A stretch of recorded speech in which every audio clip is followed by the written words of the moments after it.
Hello दोस्तों, एक और नई वीडियो में आप सभी का स्वागत है। साथियों, अपन बात कर रहे थे जमादार का ब्रह्मास्त्र के बारे में, जिसके अंदर से अपन टॉप एमसीक्यूज़ के बारे में अपन चर्चा कर रहे थे। आज ये वीडियो है मेरे भाई राजस्थान की कला संस्कृति के टॉप एमसीक्यूज़ के बारे में अपन चर्चा करेंगे, जिसके अंदर से 100 एमसीक्यूज़ देखने वाले हैं। ये 100 एमसीक्यूज़ आपका कंप्लीट राजस्थान की कला संस्कृति का एक क्विक रिविजन करवा देंगे मेरे भाई। तो स्टार्ट करते हैं आज का पहला सवाल। पहला सवाल दे रखा है कि राजस्थान में किस लोक नृत्य को लोक नृत्यों की आत्मा या क्षेत्रीय लोक नृत्यों का सिरमौर कहा जाता है? तो साथियों, किसको कहा जाता है? याद रखना, ये नाम आता है कौन सा? घूमर को कहा जाता है। घूमर मुख्य रूप से बात करें तो साथियों, ये गणगौर के ऊपर से सर्वाधिक किया जाता है। ये थोड़ा सा याद रख लेना, ठीक है। दूसरा बात करें अग्नि नृत्य के बारे में, तो साथियों अग्नि नृत्य का उद्गम होता है कत्रियासर बीकानेर से होता है। ये थोड़ा सा याद रखना, और इसको जसनाती संप्रदाय का नृत्य कहा जाता है, याद रखना। दूसरा बात करते हैं ढोल नृत्य। ढोल नृत्य साथियों जालौर का नृत्य है, याद रखना, जो ढोल माली सरगड़ा जाति के पुरुषों द्वारा बड़े बड़े ढोलों के साथ में किया जाता है। गेर नृत्य बात करें तो साथियों ये होली के अवसर पर पुरुषों के द्वारा किया जाता है, थोड़ा सा याद रख लेना। नेक्स्ट बात करते हैं मेरे भाई। नेक्स्ट सवाल दे रखा है, निम्नलिखित में से कौन सा वाद्य यंत्र कच्ची घोड़ी नृत्य में प्रयोग किया जाता है? तो साथियों याद रखना, कच्ची घोड़ी के अंदर से ढोल, बांकिया और थाली वाद्य यंत्रों का प्रयोग किया जाता है, ठीक है। तो ऑप्शन नंबर आपका ख सही रहेगा। नेक्स्ट बात करते हैं मेरे भाई। नेक्स्ट सवाल दे रखा है कि निम्नलिखित कथनों पर विचार करना है, ठीक है मेरे भाई। कौन कौन से कथन है, उन्हीं के कथनों के बारे में अपने को देखना है। पहला बात करते हैं कि कालबेलिया नृत्य बोले तो लोक नृत्य शैलियों को 2010 में यूनेस्को की अमूर्त विरासत की सूची में शामिल किया गया था। बात सही है मेरे भाई, ठीक है। दूसरा लिख रखा है मेरे भाई कि कालबेलिया नृत्य में प्रयुक्त प्रमुख वाद्य यंत्रों में ढोलक, नगाड़ा, बांकिया, शहनाई शामिल है, ठीक है। और उसमें से पूछा गया है कि उपरोक्त में से कौन सा कथन सही है, वो पूछा गया है। तो ये दूसरे वाला जो कथन है मेरे भाई ये गलत आता है। गलत क्यों आता है? तो जो कालबेलिया नृत्य होता है उसमें कौन कौन से जो वाद्य यंत्र हैं उसका प्रयोग करते हैं, तो एक तो आता है मेरे भाई चंग आ गया। चंग के साथ में एक साथियों डफली आ गया। कौन सा आ गया? डफली आ गया। डफली के साथ में साथियों डफ आ गया। डफ के साथ में साथियों एक और नाम आता है घुरियालेव। ये सारों का प्रयोग किया जाता है, इनका प्रयोग नहीं किया जाता है। तो ये याद रखना, ऑप्शन नंबर आपका ए सही रहेगा। नेक्स्ट बात करते हैं, गरासिया जनजाति का वह कौन सा नृत्य है जो बिना किसी वाद्य यंत्र से किया जाता है? बहुत बार पूछा जाता है मेरे भाई, याद रखना। ये जो है वो वालर नृत्य है, याद रखना, जो गरासिया के नृत्य से महिला और पुरुष दोनों करते हैं, ठीक है। तो कौन सा आएगा? वालर नृत्य है। और इसके बारे में और लिख लो साथियों, इसमें से महिला महिला और पुरुष दोनों करते हैं, ये थोड़ा सा याद रखना है, ठीक है। नेक्स्ट बात करते हैं। नेक्स्ट दे रखा है मेरे भाई कि कठपुतली नृत्य किस जनजाति द्वारा किया जाता है और यह किस उद्देश्य से प्रसिद्ध है? याद रखना मेरे भाई। तो कठपुतली के नृत्य के बारे में अगर बात की जाए तो साथियों कठपुतली है नट जाति जनजाति द्वारा किया जाता है, जो मनोरंजन और सामाजिक मुद्दों के उठाव के लिए प्रसिद्ध है। तो आपका ऑप्शन नंबर ख सही रहेगा, ये थोड़ा सा याद रख लेना मेरे भाई। दूसरा बात करें जैसे भील जनजाति और धार्मिक अनुष्ठान के लिए जो किए जाते हैं उसमें से कौन कौन सा आएगा? एक तो गवरी आ गया, इसके बारे में अपन देख लेते हैं साथियों कौन कौन सा आएगा। एक तो गवरी आ गया, गवरी के साथ में साथियों एक गेर आ गया, गेर के साथ में साथियों एक और नेजा आ गया। दूसरा बात करें मेरे भाई गरासिया, गरासिया जनजाति का जो प्रमुख नृत्यों के बारे में अगर बात की जाए तो साथियों कौन कौन से? एक का तो आएगा मेरे भाई वालर आ गया, वालर के साथ में कूद आ गया लाला, और कूद के साथ में लूर आ गया, ठीक है। वहीं बात करें मीणा जनजाति के अंदर से तो आपको ज़्यादा कोई खास देखने को नहीं मिलता है। तो मैन जो चीज़ें हैं वो पूछी जाती हैं गरासिया, भील और नट जनजाति से, ठीक है। नेक्स्ट बात करते हैं मेरे भाई। नेक्स्ट देखते हैं, देखो राजस्थान के लोक देवता मल्लिनाथ जी के संबंधित मंदिर कहाँ स्थित है? तो साथियों याद रखना, जो मल्लिनाथ जी का मंदिर है वो तिलवाड़ा बाड़मेर में लूणी नदी के किनारे स्थित आपको देखने को मिलता है, ठीक है। तो यहाँ पर से कौन सा आएगा? याद रखना तिलवाड़ा बाड़मेर लूणी नदी के किनारे आपको याद रखना है, ठीक है। दूसरा बात करें मेरे भाई, दूसरा दे रखा है मेरे भाई कि तेजाजी के चबूतरे को क्या कहते हैं और उनके पुजारी को किस नाम से जाना जाता है? तो याद रखना मेरे भाई, इसका जो सही आंसर आपको देखने को मिलेगा वो तेजाजी के चबूतरे को मेरे भाई थान कहा जाता है। क्या कहते हैं? थान कहते हैं, ये याद रखना। और उनका जो पुजारी होता है उसको साथियों क्या कहते हैं? घोड़ला कहते हैं। तो ये याद रखना। यहाँ पर से आपका जो सही आंसर रहने वाला है वो याद रखना वह रहेगा, यहाँ पर से ग रहेगा। ठीक है। दूसरा बात करें मेरे भाई, यहाँ पर से दे रखा है थान और देवरों के बारे में अपन देखो थोड़ा सा चर्चा कर लेते हैं। थान सूत्र से मिलता जुलता रहा, देवर आपको मंदिर को कहा जाता है, थोड़ा सा याद रख लेना। नेक्स्ट बात करते हैं मेरे भाई। नेक्स्ट दे रखा है कि निम्नलिखित में से कौन सा कथन करणी माता के बारे में सही नहीं है, वो पूछा गया है। ठीक है मेरे भाई, तो सबसे पहले बात करें, देखो कौन कौन से कथन सही हैं उसके बारे में बात करते हैं। ठीक है। तो पहला जाता है कि करणी माता का जन्म सुआब गांव फलोदी में हुआ था। ठीक बात है। इनके मंदिर को चूहों वाली देवी कहा जाता है, यह भी याद रखना। ठीक है। दूसरा बात करें, सफ़ेद चूहों को काबा कहा जाता है, ये बात भी सही है। नेक्स्ट बात करें, इनका मंदिर देशनोक बीकानेर में आधुनिक स्वरूप महाराजा गंगा सिंह ने दिया था, ये बात साथियों गलत आती है। गंगा सिंह नहीं था, नाम था क्या साथियों? नाम याद रखना, नाम था उनका महाराजा सूरज सिंह था। क्या नाम था मेरे भाई? महाराजा सूरज सिंह, आपको याद रखना लाला। तो ये आपका गलत आता, तो ऑप्शन नंबर घ लगा देना। नेक्स्ट बात करते हैं, निम्न में से कौन सा सगुण भक्ति का संप्रदाय है? तो सगुण भक्ति के बारे में अगर बात करें तो याद रखना, ये आपको देखने को मिलेगा। कौन सा मिलेगा? वो मिलेगा साथियों रामानंदी संप्रदाय। ठीक है। जैसे संप्रदाय होता है, संप्रदाय को दो भागों में बांटा जाता है, सगुण भक्ति और निर्गुण भक्ति के बारे में। नेक्स्ट बात करते हैं मेरे भाई। नेक्स्ट सवाल दे रखा है कि राजस्थान का कौन सा हस्तशिल्प उद्योग आकारों के कुएं, याद रखना मेरे भाई, आकारों के कुएं के रूप में जाना जाता है।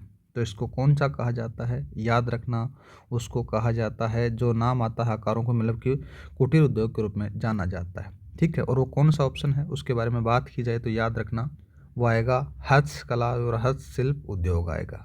दूसरा बात करें बलू पोट्री के बारे में, तो साथियों बलू पोट्री है, इसका जो प्रमुख कलाकार है वो मोहनलाल कुमार है। याद रखना 2012 में उनको पद्मश्री विजेता भी माना जाता है। ठीक है। थेवा कला प्रतापगढ़ की प्रसिद्ध है, ये भी याद रखना। मीनाकारी जयपुर की प्रसिद्ध है। नेक्स्ट बात करते हैं मेरे भाई। नेक्स्ट सवाल दे रखा है कि मीनाकारी कला के प्रमुख कलाकार जिन्हें 1988 में पद्मश्री मिला कौन थे? तो पद्मश्री के बारे में याद रखना मेरे भाई, जो मीनाकारी कला के प्रमुख कलाकार आ जाते हैं वो कुदरत सिंह आते हैं, और इनको 1988 के अंदर से साथियों क्या मिला था? ये मतलब कि पद्मश्री मिला था। तो ऑप्शन नंबर आपका कौन सा सही रहेगा? देखो सरदार कुदरत सिंह। नेक्स्ट बात करें मेरे भाई, नेक्स्ट कौन सा दे रखा? नाम दे रखा मेरे भाई नाथूजी सोनी। नाथूजी सोनी कौन है मेरे भाई? याद रखना ये थेवा कला के जनक है, थेवा कला के जनक हैं। ठीक है। दूसरा बात करें, नाम आ जाता है साथियों मोहनलाल कुमार। ठीक है, या फिर कुमार भी बोल सकते हैं। तो याद रखना ये ब्लू पोट्री के क्या आते हैं मेरे भाई? ब्लू पोट्री के कलाकार हैं। ठीक है, ब्लू पोट्री के कलाकार।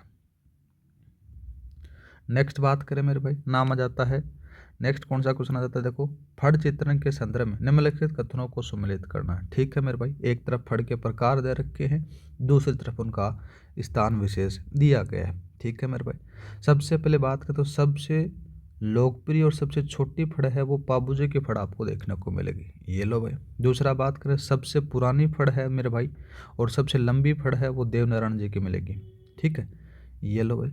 दूसरा बात करें मेरे भाई, दूसरा कौन सा दर का सबसे छोटी फड़ के बारे में बात हो रही है, तो यहाँ पर से पाबूजी की फड़ी आ जाती है। ठीक है, तो इसका ऑप्शन नंबर ए लगा दो। नेक्स्ट बात करते हैं मेरे भाई, नेक्स्ट सवाल दे रखा कि अजरक प्रिंट कहाँ का प्रसिद्ध है और यह किन रंगों पर आधारित होता है? तो इसके बारे में बात करें मेरे भाई, तो अजरक प्रिंट है ना मेरे भाई, ये बाड़मेर का प्रसिद्ध है, और इसके अंदर से लाल और नीले रंग पर आधारित आपको थोड़ा सा याद रखना है। तो ये कौन सा आएगा? ऑप्शन नंबर क्या आएगा? नेक्स्ट बात करते हैं, नेक्स्ट सवाल दे रखा कि बागोर की हवेली की कौन सी विशेषता इसे विश्व प्रसिद्ध बनाती है? तो इसको विश्व प्रसिद्ध के बारे में बात करें तो साथियों बागोर की हवेली है, ये विश्व की सबसे बड़ी पगड़ी का संग्रहालय यहाँ पर से आपको देखने को मिल जाता है। ठीक है, तो यहाँ पर से सही आंसर कौन सा रहेगा? याद रखना इसमें विश्व की सबसे बड़ी पगड़ी संग्रहालय है, तो ये ऑप्शन नंबर घ सही रहेगा। नेक्स्ट बात करते हैं, 84 खंभों की छतरी कहाँ स्थित है जिसका निर्माण महाराजा अनिरुद्ध सिंह ने 1683 से 1695 ईस्वी के मध्य अपने दयाम देव की याद में करवाया? तो साथियों याद रखना ये 84 खंभों की है, ये बूंदी में आपको देखने को मिलेगी। वहीं बात करते हैं 80 खंभों की छतरी है, ये अलवर में है। ठीक है, ये थोड़ा सा याद रखना। दूसरा बात करें मेरे भाई, इसके अंदर से आपको देखने को मिलेगा, इसमें से कौन सा देखने को मिलेगा मेरे भाई, नाम आता है। तो इसको निर्माण क्यों करवाया जाता है, जो अलवर के अंदर से 80 खंभों की छतरी, उसके बारे में बात करें तो साथियों नाम आता है महाराजा बख्तावर सिंह की पासवान थी मूसी महारानी की याद में इसको बनाया था। और जसवंतथड़ा आपको पता है कि साथियों जोधपुर में, ये थोड़ा सा याद रख लेना। ठीक है, जसवंतथड़ा। नेक्स्ट बात करते हैं मेरे भाई, नेक्स्ट सवाल दे रखा है कि कथन आधारित प्रश्न आपके पास में दे रखा है और सही मिलान करना है। सबसे पहले बात करें मेरे भाई, तो नाम दे रखा है कि हवा महल का निर्माण 1799 में सवाई प्रताप सिंह ने करवाया था। ठीक बात आती है मेरे भाई। ठीक है, दूसरा बात करें, हवा महल है 5 मंजिला आपको देखने को मिलेगा, 5 मंजिला सही है मेरे भाई, तो ये बात भी सही है, दोनों कथन सही हैं। दूसरा बात करें, इसके वास्तुकार विद्याधर भट्टाचार्य थे। साथियों ये बात गलत आती है मेरे भाई, हवा महल के जो वास्तुकार थे ना, वो तो कौन थे, लालचंद उस्ता थे। याद रखना मेरे भाई, कौन थे, लालचंद उस्ता। ठीक है, और ये विद्याधर भट्टाचार्य मेरे भाई, इनके द्वारा सिटी पैलेस जयपुर और जल महल के वास्तुकार थे, ये भी थोड़ा सा याद रखना मेरे भाई। तो आपका पहला और दूसरा सही है, ऑप्शन नंबर आपका ख लगा दो। नेक्स्ट बात करते हैं मेरे भाई, जैसलमेर के किले को सोनार किला या फिर सोनारगढ़ क्यों कहा जाता है मेरे भाई, तो याद रखना सोनारगढ़ किला पीले पत्थरों से बना है, यह सूर्य की रोशनी के कारण साथियों सोने जैसा चमकता है, इसलिए इसको कहा जाता है, क्या कहते हैं, इसको सोनारगढ़ कहा जाता है। या फिर बोल सकते हो कि यह सूर्य की रोशनी से सोने जैसा चमकता है, तो ऑप्शन नंबर घ सही रहेगा। नेक्स्ट बात करते हैं मेरे भाई, नेक्स्ट सवाल दे रखा है कि 2.5 दिन का झोपड़ा अजमेर में मूल रूप से क्या था जिसका निर्माण 1153 में नरसिंह देव ने करवाया था। तो याद रखना एक संस्कृत कंठाभरण पाठशाला थी ये, ऑप्शन नंबर आपका ग सही रहेगा। नेक्स्ट बात करते हैं, बाद में क्या होता है कि जो कुतुबुद्दीन ऐबक है ना, उसको मस्जिद में बदल देता है, ऊपर ऊपर से उड़ा देता है उसका गुम्बज। ठीक है, और नीचे छड़ी मतलब कि जो उसकी नींव है वो पड़ी रहने देता है, लेकिन ऊपर की दीवारों को तोड़ाकर वहाँ पर से वो मस्जिद का निर्माण करा देता है। नेक्स्ट बात करते हैं मेरे भाई, नेक्स्ट सवाल दे रखा है, देखो अच्छा सवाल है कि किस दुर्ग को मेवाड़ का काला पानी कहा जाता है। तो साथियों मेवाड़ का जो काला पानी है वो कटारगढ़ दुर्ग में स्थित आपको देखने को मिलता है। देखो ये देखो थोड़ा सा चेंज कर लेना मेरे भाई, मेवाड़ की आंख अपन बोल सकते हैं इसको। ठीक है, तो यहाँ पर से इसको चेंज कर लेना, इस सवाल को साथियों थोड़ा सा चेंज करना मेरे भाई। यहाँ पर से क्या होता है, मेवाड़ की आंख किसको कहते हैं, तो साथियों कटारगढ़ दुर्ग को कहा जाता है, वो है कहाँ पर से, कुंभलगढ़ दुर्ग में है। नेक्स्ट बात करते हैं, सवाल दे रखा है कि कटारगढ़ दुर्ग कुंभलगढ़ के बारे में कौन सा कथन असत्य है वो पूछा गया है। ठीक है मेरे भाई, सबसे पहले बात करें मेवाड़ की आंख कहलाता है, ठीक बात है मेरे भाई। ठीक है, दूसरा बात करें, दूसरा दे रखा है यह दुर्ग है ना कि 13 पहाड़ियों पर स्थित है, ये बात साथियों थोड़ा सा गलत आता है मेरे भाई। ये कौन सी पहाड़ी पर है, ये जरगा पहाड़ी पर है। कौन सी पर मेरे भाई, जरगा पहाड़ी पर आपको देखने को मिलेगा, तो ये बात गलत आती है। दूसरा बात करें, इसका परकोटा 36 किलोमीटर लंबा है, जिस पर 8 घोड़े एक साथ चल सकते हैं, बात सही है। इसके प्रवेश द्वार आरेट पोल, दूसरा हल्ला पोल, परगा पोल, पारगा पोल, ये सारे आपको देखने को मिलते हैं। ठीक है, नेक्स्ट बात करें, ऑप्शन नंबर आपका ख लगा दो। नेक्स्ट बात करते हैं, मेवाड़ चित्रकला शैली का प्रारंभिक उद्भव 1260 में किस ग्रंथ के चित्रण के साथ में माना जाता है। तो साथियों याद रखना, नाम आता है श्रावक प्रतिक्रमण सूत्र चूर्णी नामक ग्रंथ से माना जाता है, बहुत बार पूछा जाता है इस ग्रंथ को, इम्पोर्टेंट है, याद रखना है। नेक्स्ट बात करते हैं, किशनगढ़ चित्रकला शैली के किस चित्रकार ने चांदनी रात की संगोष्ठी नामक चित्र बनाया था, तो कौन था मेरे भाई, तो याद रखना उसका जो सही आंसर आपको देखने को मिलेगा, नाम आता है अमरचंद के द्वारा बनाया जाता है। ठीक है, दूसरा बात करें मेरे भाई, यहाँ पर से देखो मोर ध्वज निहाल चंद है, इनका जो संबंध है वो किशनगढ़ शैली से आपको माना जाता है, ये थोड़ा सा याद रखना मेरे भाई, किससे माना जाता है, किशनगढ़ शैली से माना जाता है। ठीक है, ये इनका संबंध आपको देखने को मिल जाता है। दूसरा बात करें मेरे भाई, नाम आ जाता है, देखो यहाँ पर से इनके द्वारा एक और जो बनाई जाती है उसके बारे में बात करें तो बनी ठनी का चित्रण करते हैं, किसका करते हैं मेरे भाई, बनी ठनी का, ये थोड़ा सा याद रखना है। ठीक है। दूसरा बात करें मेरे भाई, दूसरा कौन सा दे रखा है, यहाँ पर से दे रखा है कि जोधपुर चित्रकला शैली का स्वर्णकाल किस शासक के समय माना जाता है। ठीक है, तो साथियों याद रखना, जो जोधपुर शैली का जो स्वर्णकाल माना जाता है वो मानसिंह के काल को माना जाता है। ऑप्शन नंबर आपका ख है, सही रहेगा। नेक्स्ट बात करते हैं मेरे भाई, नेक्स्ट सवाल दे रखा है निम्नलिखित में से कौन सा वाद्य यंत्र तत्वाद्य यंत्रों की श्रेणी में नहीं आता है, वो याद रखना है। तो कौन सा नहीं आता मेरे भाई, याद रखना वो पुंगी नहीं आती है। पुंगी है वो सुशिर वाद्य यंत्र है। कैसा है मेरे भाई, सुशिर वाद्य यंत्र है। ठीक है, नेक्स्ट बात करते हैं जिसका प्रयोग कालबेलिया और सपेरा जाति के लोग करते हैं अक्सर। नेक्स्ट बात करते हैं कि किस वाद्य यंत्र को राजस्थान का राज्य वाद्य यंत्र कहा जाता है, फिर किसको कहते हैं साथियों, तो याद रखना वो आपको मिलेगा अड़गोजा। नेक्स्ट बात करते हैं। ठीक है, नेक्स्ट कौन सा दे रखा है, घुंघरू लोकगीत का संबंध किस क्षेत्र से है, तो याद रखना घुंघरू के बारे में बात करें तो याद रखना ये घुंघरू है ना, ये गणगौर के पर्व पर किया जाने वाला नृत्य माना जाता है। तो ऑप्शन नंबर आपका घ सही रहेगा। नेक्स्ट बात करते हैं, राजस्थान में कमायत गीत किस अवसर पर गाया जाता है, तो साथियों कमायत गीत है ये किस लिए गाया जाता है, याद रखना ये कमायत गीत है ये विवाह के अवसर पर साथियों वर को जादू टोना से बचाने के लिए गाया जाता है। तो याद रखना ऑप्शन नंबर आपका क सही रहेगा। ठीक है, दूसरा बात करें, दामाद के ससुराल आने पर कौन सा गीत गाया जाता है, तो याद रखना पावना गीत गाया जाता है। लाला कौन सा, पावना गीत गाया जाता है। जब आपकी शादी होगी तब आप ससुराल जाओगे तब गाया जाएगा। नेक्स्ट बात करते हैं मेरे भाई, दूसरा कौन सा रखा बालक के जन्म पर कौन सा गाया जाता है मेरे भाई, तो याद रखना नाम आता है जच्चा या होल्लर गीत। कौन सा गाता है मेरे भाई, जच्चा या होल्लर गीत गाया जाता है। ठीक है, नेक्स्ट बात करें, नेक्स्ट कौन सा देखा है, राजस्थान की जनजातियों में सबसे अधिक संख्या वाली जनजाति कौन सी है जो सर्वाधिक शिक्षित भी है, तो याद रखना मेरे भाई वो आपको देखने को मिलेगी मीणा जनजाति। ठीक है, ऑप्शन नंबर आपका ख सही रहेगा, जो सबसे ज़्यादा शिक्षित भी जनजाति मानी जाती है और सबसे बड़ी भी है। नेक्स्ट बात करते हैं, मीणा जनजाति के संदर्भ में कुरुजी कंजुकी और चोखलिया क्या है, तो इन दोनों के बारे में याद रखना में भाई ये क्या क्या चीज़ें आपको देखने को मिलेगी।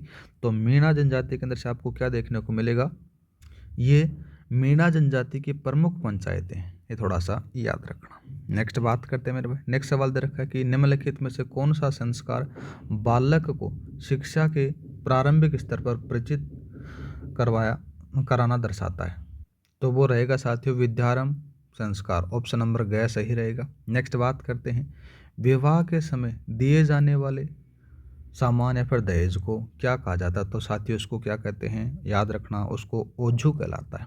नेक्स्ट बात करते हैं मेरे भाई, नेक्स्ट बात करते हैं तो कौन सा आता है, राजस्थान में किस प्रथा को गैर कानूनी घोषित कर सर्वप्रथम महाराजा मानसिंह द्वितीय ने 1844 ईस्वी में जयपुर रियासत में प्रतिबंधित किया था, तो कौन सा था मेरे भाई, मतलब कि नाम आता है नाम कौन सा आता है, समाधि प्रथा। ठीक है, तो ऑप्शन नंबर आपका ग सही रहेगा। नेक्स्ट बात करते हैं, मारवाड़ी बोली के साहित्यिक रूप को क्या कहा जाता है, तो साथियों मारवाड़ी बोली का जो साहित्यिक रूप है होता है उसको क्या कहते हैं, याद रखना मेरे भाई उसको डिंगल कहा जाता है। क्या कहते हैं, डिंगल कहा जाता है। दूसरा बात करें मेरे भाई, पिंगल क्या है, तो ये पूर्वी राजस्थानी या फिर ब्रज भाषा का साहित्यिक रूप आपको देखने को मिल जाता है। मेवाड़ी आपको पता है मेरे भाई कि उदयपुर के आसपास बोली जाती है। बागड़ी आपको पता है साथियों के डूंगरपुर और बांसवाड़ा के क्षेत्र में बोली जाती है। सारी चीज़ें आपको याद है। नेक्स्ट बात करते हैं 34 का सवाल दे रखा है कि किस बोली को संतों और कवियों की बोली कहा जाता है, जिसका उल्लेख साथियों 8 पहर 18 पुराण नामक पुस्तक में मिलता है, तो याद रखना मेरे भाई वो आ जाती है ढूंढाड़ी बोली। ऑप्शन नंबर आपका ख सही रहेगा। नेक्स्ट बात करते हैं मेरे भाई, सवाल दे रखा है राजस्थानी साहित्य की किस शैली में रासो रचनाएं मिलती हैं जिनमें राजाओं की महानता वीरता युद्ध का वर्णन मिलता है, तो कौन सा आता है मेरे भाई, उसी के बारे में अगर बात करें तो याद रखना वो आपको देखने को मिलेगी रासो के अंदर से। किस में मिलेगी, रासो के अंदर से देखने को मिल जाती है। जैसे पृथ्वीराज रासो आपको देखने को मिलता है, जिसमें से मतलब कि राजाओं की महानता वीरता का आपको देखने को मिलता है। दूसरा बात करते हैं मेरे भाई, ख्यात क्या है, तो ख्यात में साथियों राजाओं के सम्मान सफलता और वंशावली इतिहास का वर्णन आपको देखने को मिल जाता है। ठीक, नेक्स्ट बात करें मेरे भाई, नेक्स्ट कौन सा दे रखा है यहाँ पर से, सवाल दे रखा कि वीर विनोद नामक ग्रंथ की रचना किसने की थी, जिसमें महाराणा प्रताप और अमर सिंह के वर्णन की प्रमुखता दी गई है। तो साथियों इसकी जो रचना करते हैं वो याद रखना श्यामल दास जी द्वारा की जाती है। ठीक है, तो ऑप्शन नंबर आपका कौन आ जाता है, ख आ जाता है। नेक्स्ट बात करते हैं मेरे भाई। नेक्स्ट सवाल दे रखा कि राजस्थान का दूसरा ताजमहल किसे कहा जाता है। तो राजस्थान का दूसरा जो ताजमहल है मेरे भाई वो कहा जाता है किसको, इसका जो सही आंसर रहेगा वो जसवंत थड़ा को कहा जाता है। जसवंत थड़ा है कहाँ पर से, जोधपुर में है। ऑप्शन नंबर आपका ख सही रहेगा। नेक्स्ट बात करते हैं, गोगा मेड़ी पशु मेला हनुमानगढ़ किस लोक देवता से संबंधित है। तो किस लोक देवता से संबंधित है मेरे भाई, याद रखना यह आपको देखने को मिलेगा गोगा जी से संबंधित है। ऑप्शन नंबर ग। नेक्स्ट बात करते हैं मेरे भाई, जैसे और दो तीन चारों के बारे में बता दूं क्या। जैसे तेजाजी का मेला, तेजाजी का जो पशु मेला है ये परबतसर डीडवाना कुचामणों में भरता है, याद रखना। दूसरा बात करें मेरे भाई, रामदेव जी का जो मेला है ये आपको रूणीचा जैसलमेर में भरता है। मल्लीनाथ जी का जो पशु मेला है वो तेलवाड़ा बाड़मेर में भरता है, थोड़ा सा याद रख लेना। नेक्स्ट बात करते हैं मेरे भाई 39 का सवाल दे रखा कि राजस्थान का वह कौन सा मेला है जिसे सांप्रदायिक सद्भावना का सबसे बड़ा मेला माना जाता है। तो याद रखना मेरे भाई वो आपको देखने को मिलेगा रामदेव जी का मेला। ठीक है, ऑप्शन नंबर आपका क सही रहेगा। इसमें से साथियों जहाँ पर से हिंदू और मुस्लिम बड़ी मात्रा के अंदर से आते हैं। नेक्स्ट बात करते हैं मेरे भाई, जैसे पुष्कर का मेला है, तो पुष्कर का मेला साथियों ये कार्तिक पूर्णिमा को भरता है, याद रखना। और ये भी याद रखना राज्य का सबसे रंगीन मेला है, ये भी थोड़ा सा याद रखना। नेक्स्ट बात करते हैं मेरे भाई, नेक्स्ट दे रखा कि मुस्लिम समाज का सबसे बड़ा त्यौहार कौन सा है।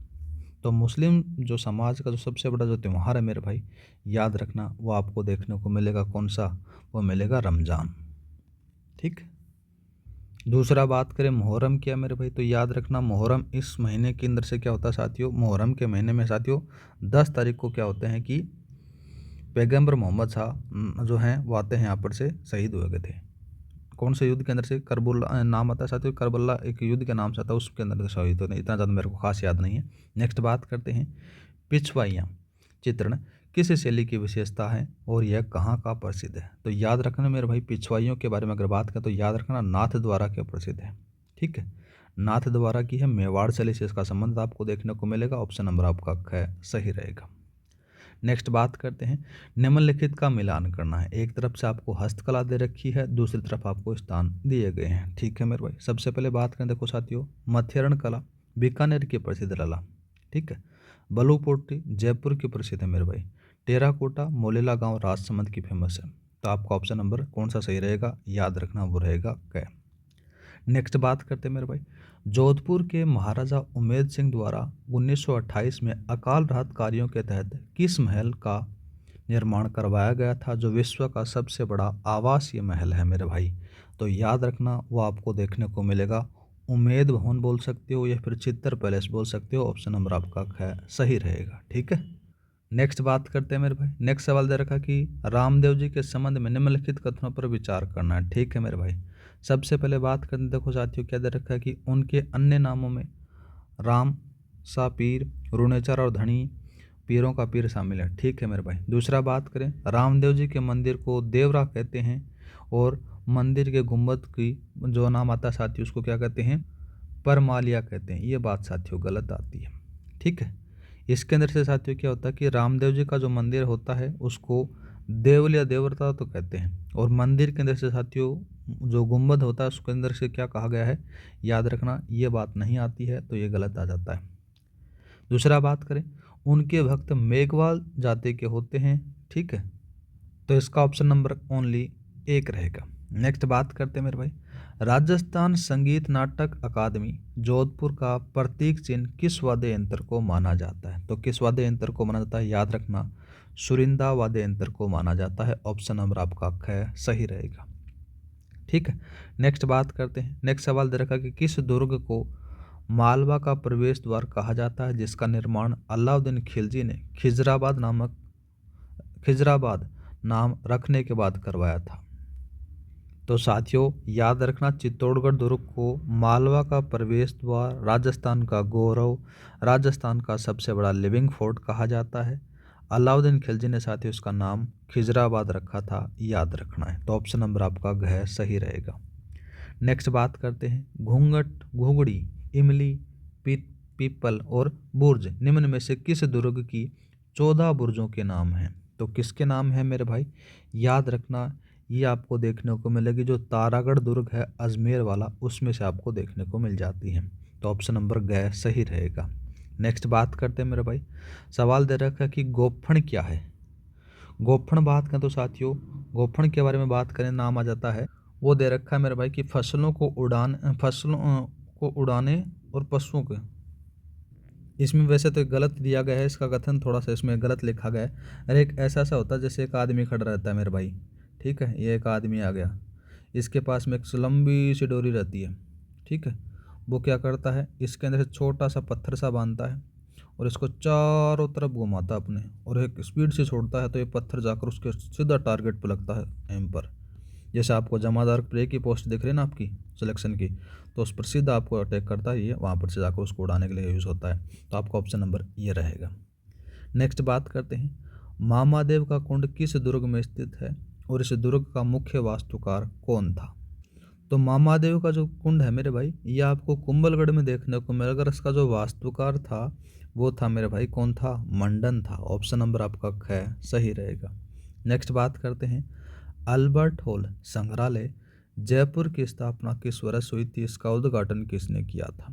याद रखना मेरे भाई, इसकी जो स्थापना होती है वो होती है, मैंने रूप से बात करी जाए तो याद रखना, इसकी जो स्थापना होती है 1876 के अंदर। स्थापना तो साथियों नाम आता है सवाई राम सिंह द्वितीय के द्वारा 1876 में करवाई जाती है। कब करवाई जाती है? 1876 में करवाई जाती है। कौन करवाता है वो भी याद रखना, नाम आता है मेरे भाई सवाई राम सिंह सेकंड के द्वारा करवाया जाता है। ये थोड़ा सा याद रखना। लेकिन इसका जो उद्घाटन अगर बात करें, ठीक है, उद्घाटन कौन करवाता है वो भी याद रखना, 1887 के अंदर से इसका उद्घाटन होता है। और कौन करता है? नाम आता है साथियों सर एडवर्ड ब्रैडफोर्ड करता है। ये थोड़ा सा याद रखना है। तो यहाँ पर से अगर बात करें तो ऑप्शन नंबर आपका गया लगा देना। स्थापना थोड़ी सी इसमें से मिसप्रिंट है मेरे भाई, तो 1876 आएगी। नेक्स्ट बात करते हैं, बनी ठनी चित्रकला शैली के संदर्भ में निम्नलिखित कथनों पर आपको विचार करना है मेरे भाई। पहला बात करें, यह शैली किशनगढ़ शैली के प्रमुख है जो सावंत सिंह का समय विकसित हुई थी। ठीक बात है। मोर ध्वज निहाल चंद इस शैली के प्रमुख चित्रकार थे। बात भी सही है। भारत सरकार ने 5 मई 1973 को बनी ठनी पर डाक टिकट जारी किया था। ये बात भी सही। तीनों कथन सही है मेरे भाई, ऑप्शन नंबर ग लगा देना। नेक्स्ट बात करते हैं, नंगला जहाज भरतपुर किस लोक देवता से संबंधित है मेरे भाई? तो याद रखना नंगला जहाज किससे संबंधित है? ये आपको देव बाबा का मंदिर आपको देखने को मिलेगा। ऑप्शन नंबर क लगा देना। नेक्स्ट बात करते हैं, देखो निम्नलिखित का मिलान करना है। ठीक है साहब, एक तरफ आपको दुर्ग दे रखे हैं, दूसरी तरफ आपको स्थान दिया गया है। तो सबसे पहले बात करें बाला किला अलवर में मेरे भाई। दूसरा बात करते हैं खंडार दुर्ग सवाईमाधोपुर में। चूरू का किला चूरू में मेरे भाई। तो ऑप्शन नंबर कौन सा लगाओगे? ABC, ऑप्शन नंबर ग लगा दो। नेक्स्ट बात करते हैं, रामसनई संप्रदाय की खेड़ापा शाखा के संस्थापक आपसे पूछा गया। तो इसके जो संस्थापक माने जाते हैं, याद रखना, जो मेन रूप से बात करें तो रामसनई संप्रदाय की जो खेड़ापा शाखा जोधपुर में है, और इसके जो प्रवर्तक माने जाते हैं वो नाम आते हैं साथियों, क्या नाम आता है? देखो संत रामदास जी आता है मेरे भाई। तो ऑप्शन नंबर आपका घ लगा देना। नेक्स्ट बात करते हैं मेरे भाई। नेक्स्ट सवाल दे रखा कि उस हस्तकला का नाम बताइए जिसमें सोने के आभूषणों में रंग भरे जाते हैं, जिसका उद्गम याद रखना मेरे भाई कहाँ से होता है? पर्सिया ईरान से माना जाता है। तो याद रखना मेरे भाई, सोने के आभूषणों में रंग भरने की कला को क्या कहते हैं? मीनाकारी कहा जाता है। ठीक है, तो आपका ऑप्शन नंबर ग सही रहेगा। ठीक है, नेक्स्ट बात करते हैं मेरे भाई। नेक्स्ट सवाल दे रखा कि कावड़ कला की मंदिर नुमा आकृति को कौन सी जाति बनाती है? तो याद रखना मेरे भाई, इसमें से नाम आता है कौन सा? सबसे पहले बात करते हैं, देखो साथियों, कावड़ एक चलता फिरता मंदिर काठ का मंदिर होता है, जिसमें साथियों खेराद जाति के लोग बनाते हैं। कौन बनाते हैं? याद रखना मेरे भाई, खेराद। ठीक है, यहाँ पर से कौन लिखा? खरादी लिख रहा है, लेकिन खेराद लिखा था, याद रखना है खेरादी जाति के लोग यहाँ पर से इसको बनाते हैं। ठीक है, और बात करें मेरे भाई कि लकड़ी की जो कलाकृतियों का बनने का काम होता है बस्सी चित्तौड़गढ़ में करते हैं, याद रखना है। ठीक है, और कौन रूप करते हैं मेरे भाई, यहाँ पर से देखो सुथार जाति, थोड़ा सा इसको चेंज कर लेना मेरे भाई, इसमें से सुतार लगा देना आप, सुथार जाति के लोग करते हैं। भोपा क्या करते हैं मेरे भाई, जो फड़ जाति का वाचन करते हैं, मतलब कि भोपा जाति फड़ का वाचन करती है। नेक्स्ट बात करते हैं, निम्नलिखित में से कौन सा महल और हवेली राजस्थान का छोटा ताजमहल कहा जाता है। तो छोटा ताजमहल मेरे भाई कौन सा जाता है, याद रखना जो अबली मेढ़ी का महल होता है वो कोटा में है। राजस्थान का छोटा ताजमहल या फिर हाड़ौती का ताजमहल इसको कहा जाता है। कौन सा आएगा, ऑप्शन नंबर क सही रहेगा। नेक्स्ट बात करते हैं मेरे भाई, जैसे जसवंत थड़ा क्या है मेरे भाई, जसवंत थड़ा के बारे में अगर बात करें तो याद रखना ये राजस्थान का दूसरा ताजमहल इसको कहते हैं। नेक्स्ट बात करते हैं, नेक्स्ट सवाल दे रखा है मेरे भाई, निम्नलिखित में से कौन सा त्यौहार जैन धर्म के महावीर स्वामी के 24वें तीर्थंकर के जन्म दिवस के रूप में मनाया जाता है। तो महावीर जयंती है मेरे भाई, चैत्र शुक्ल त्रयोदशी को बनाई जाती है। नेक्स्ट बात करते हैं, निम्नलिखित में से कौन सा त्यौहार या पर्व फसल काटने के बाद मनाया जाता है। तो कौन सा मनाया जाता है मेरे भाई फसल काटने के बाद में, याद रखना वो आपको देखने को मिलेगा दशहरा। ठीक है, कब बनाया जाता है, आश्विन शुक्ल दशमी को बनाया जाता है। तो ऑप्शन नंबर आपका क्या सही रहेगा, कब बनाया जाता है ये भी लिख लो फिर, आश्विन शुक्ल दशमी को बनाया जाता है फसल काटने के बाद में। नेक्स्ट बात करते हैं मेरे भाई, नेक्स्ट सवाल दे रखा है, राजस्थानी या फिर राजस्थान भाषा साहित्य और संस्कृति अकादमी का सर्वोच्च पुरस्कार कौन सा है। तो कौन सा है मेरे भाई, याद रखना वो मिलेगा आपको, कौन सा मिलेगा, ये मिलेगा सूर्यमल मिशन पुरस्कार आपको देखने को मिल जाता है। राजस्थानी भाषा संस्कृति जो अकादमी बीकानेर है उसका जो सर्वोच्च पुरस्कार है वो सूर्यमल मिशन पुरस्कार आपको देखने को मिलेगा। याद रखना ऑप्शन नंबर आपका क्या है, सही रहेगा। बात करें मीरा पुरस्कार के बारे में, तो मीरा पुरस्कार है राजस्थानी अकादमी का सर्वोच्च पुरस्कार है। दूसरा बात करें मेरे भाई, जागती ज्योत इस अकादमी की जो पत्रिका का नाम आपको देखने को मिलता है। नेक्स्ट बात करते हैं मेरे भाई, भीलों के घरों को स्थानीय भाषा में क्या कहा जाता है। तो याद रखना वो आपको देखने को मिलेगा, क्या मिलेगा, वो कहा जाता है टापरा या झोपड़ा कहा जाता है। ऑप्शन नंबर आपका गया सही रहेगा। दूसरा बात करें मेरे भाई, कू क्या कहते हैं, भीलों के गाँव को कहा जाता है। ठीक है, क्या कहते हैं यहाँ पर से, याद रखना भीलों के गाँव को कहा जाता है। दूसरा बात करें मेरे भाई, नाम आता है साथियों फला, फला क्या कहते हैं साथियों, भीलों के गाँव को कहा जाता है, ये भी थोड़ा सा आपको याद रखना है। और पाल के क्या कहते हैं साथियों, एक बड़ा गांव होता है उसको कहा जाता है। नेक्स्ट बात करते हैं, गोगा नवमी कब मनाई जाती है। गोगा नवमी के बारे में बात करें तो साथियों याद रखना भाद्रपद कृष्ण नवमी को बनाई जाती है। तो आपका ऑप्शन नंबर ख सही रहेगा। नेक्स्ट बात करते हैं मेरे भाई, नेक्स्ट सवाल दे रखा कि भेरीवाल या दो गांठों वाला तलवार किस स्थान की प्रसिद्ध है मेरे भाई। तो ये दोनों के दोनों सिरोही की फेमस है मेरे भाई। नेक्स्ट बात करते हैं, लाख की चूड़ियों को किस नाम से जाना जाता है। तो लाख की चूड़ियों को साथियों किसके नाम से जाता है, मूकड़ी कहते हैं उसको, क्या कहते हैं लाला, मूकड़ी कहा जाता है। ऑप्शन नंबर ग लगा देना। नेक्स्ट बात करते हैं मेरे भाई, नेक्स्ट कौन सा रखा है, कथक नृत्य के संदर्भ में कथक का आदिम घराना कौन सा है। तो कथक का जो आदिम घराना आपके अंदर से बात करें तो याद रखना वो आपको देखने को मिलेगा जयपुर घराना। ऑप्शन नंबर आपका ग सही रहेगा। नेक्स्ट बात करते हैं मेरे भाई, निम्नलिखित में से कौन सा वाद्य यंत्र फूंक या प्रसूषित वाद्य यंत्र की श्रेणी में आता है। तो याद रखना मेरे भाई सीधा सब आपको देखने को मिलेगा, वो मिलेगा यहाँ पर से अड़गोजा मिलेगा। ऑप्शन नंबर आपका क सही रहेगा। नेक्स्ट बात करते हैं, निम्नलिखित में से कौन सा लोकगीत विरह से संबंधित नहीं है। विरह के से संबंधित कौन सा नहीं मेरे भाई, याद रखना आपको घूमर नहीं देखने को मिलता है। ठीक है, नेक्स्ट बात करते हैं मेरे भाई, नेक्स्ट कौन सा आता है, राजस्थान की प्राचीनतम जनजाति कौन सी है।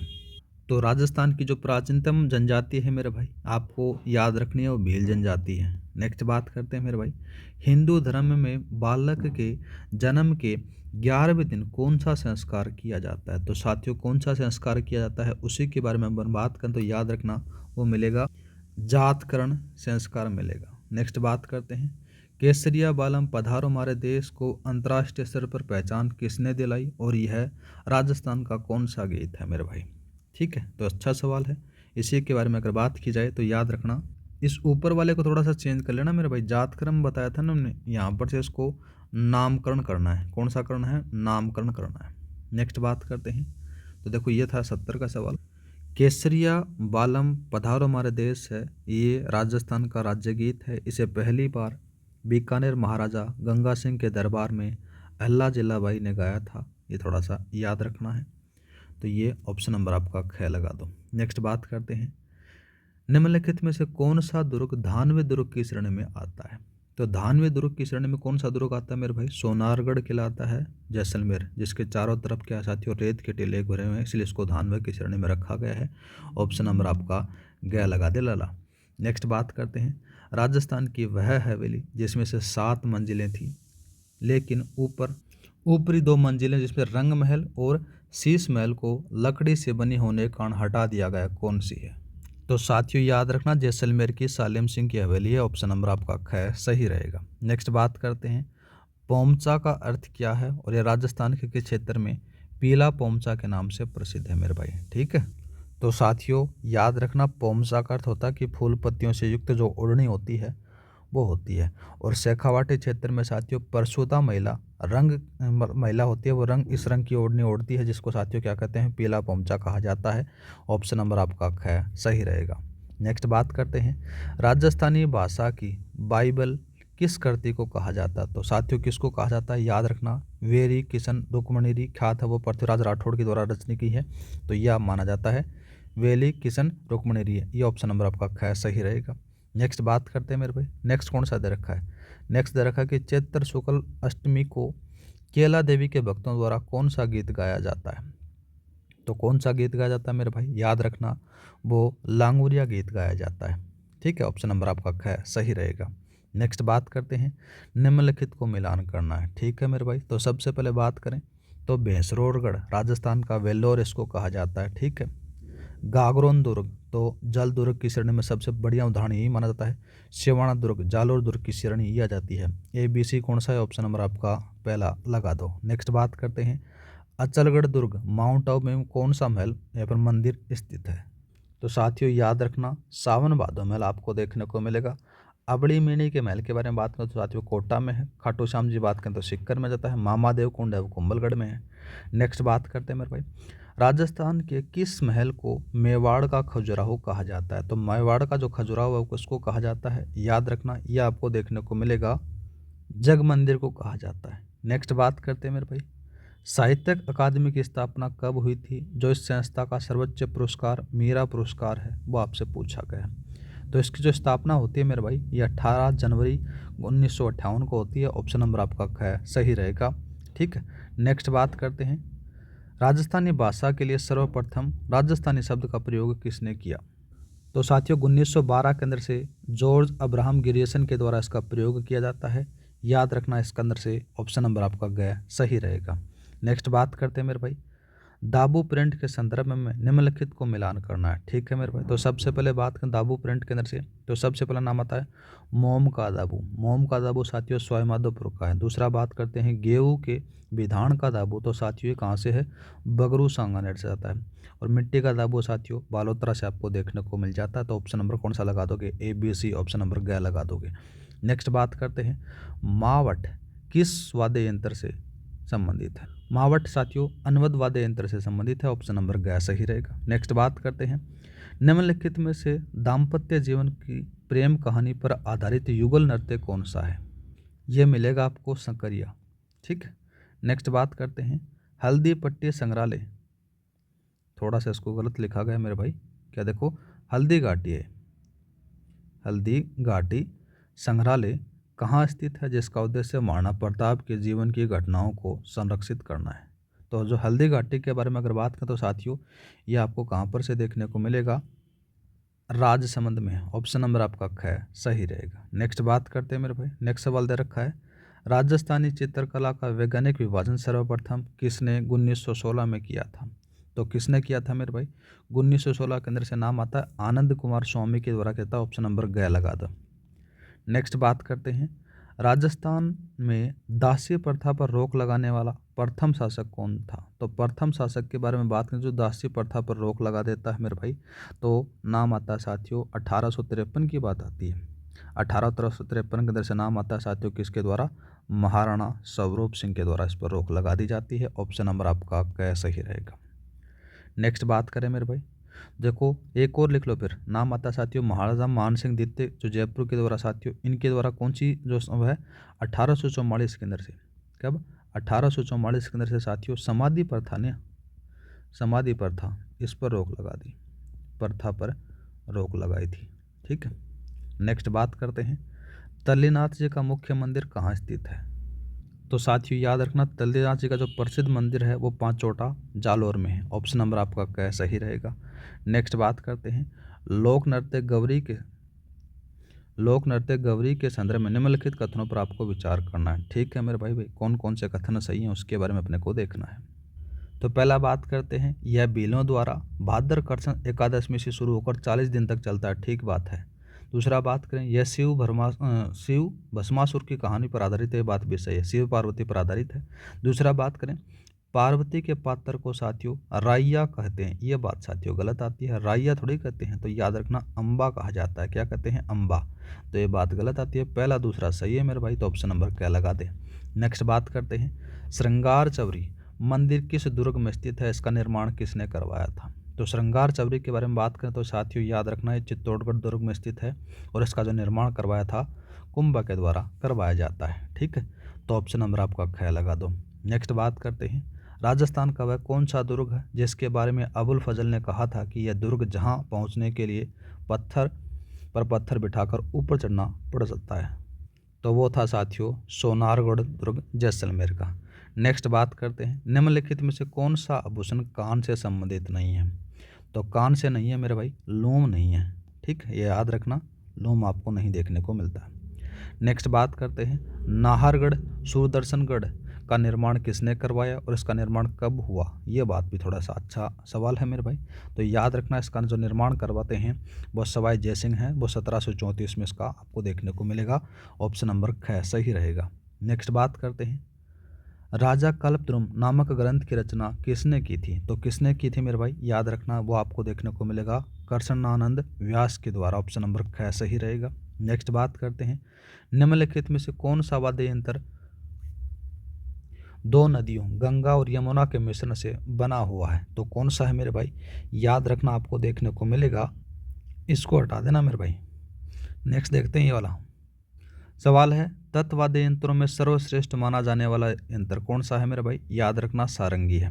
नेक्स्ट बात करते हैं मेरे भाई वह कौन सा त्यौहार है जब श्रावण मास में शुक्ल पक्ष की तीर्थता को तीज माता की सवारी निकाली जाती है। तो वो कौन सा है मेरे भाई, याद रखना वो छोटी तीज है या। ठीक है, ऑप्शन नंबर आपका कौन सा रहेगा, बी सही रहेगा। नेक्स्ट बात करते हैं हवेली संगीत गायन शैली किस क्षेत्र से विकसित हुई थी। तो किस क्षेत्र से विकसित हुई थी मेरे भाई, याद रखना है नाथ द्वारा राजसमंद से विकसित होती है। नेक्स्ट बात करते हैं मेरे भाई, नेक्स्ट दे रखा कि नट नागरी किस बोली का उपनाम है मेरे भाई। तो किसका उपनाम है, ढूंढाड़ी बोली का आपको देखने को माना जाता है यहाँ पर से। ठीक है, तो यहाँ पर से कौन सा आएगा, गया आएगा। नेक्स्ट बात करते हैं मेरे भाई, नेक्स्ट सवाल दे रखा कि अन्नप्राशन संस्कार कब किया जाता। तो साथियों कब किया जाता है, याद रखना ये संस्कार जन्म के 6 माह बाद शिशु के अंदर शिशु को अन्न ग्रहण करने के लिए क्या होता है। तो यहाँ पर से कौन सा रहेगा साथियों, यहाँ पर से ख सही रहेगा। नेक्स्ट बात करते हैं अब्दुल्ला खान का मकबरा कहाँ स्थित है। तो अब्दुल्ला खान का जो मकबरा है वो आपको अजमेर में देखने को मिलेगा। और लास्ट सवाल बात करते हैं उस कला का नाम बताइए जिसमें ऊंट की खाल पर सोने का चित्रांकन किया जाता है, जिसका विकास 1975 में बीकानेर में उस्ता कला केंद्र की स्थापना से हुआ था। तो याद रखना मेरे भाई वो आपको सही आंसर रहेगा उस्ता कला। ठीक है, तो ये थे साथियों राजस्थान की कला संस्कृति के टॉप 100 MCQs। ये यहाँ पर से ख़त्म हो जाते हैं मेरे भाई। इसके बाद में अपन चर्चा करेंगे जो आने वाली जो क्लास रहेगी उसमें से अपन देखेंगे टॉप 100 जो दैनिक विज्ञान है उसके बारे में अपन देखने वाले हैं।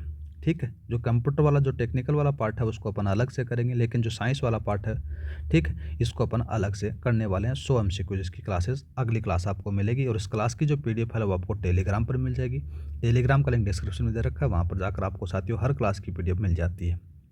मिलते हैं नेक्स्ट वीडियो में। जय हिंद, जय भारत।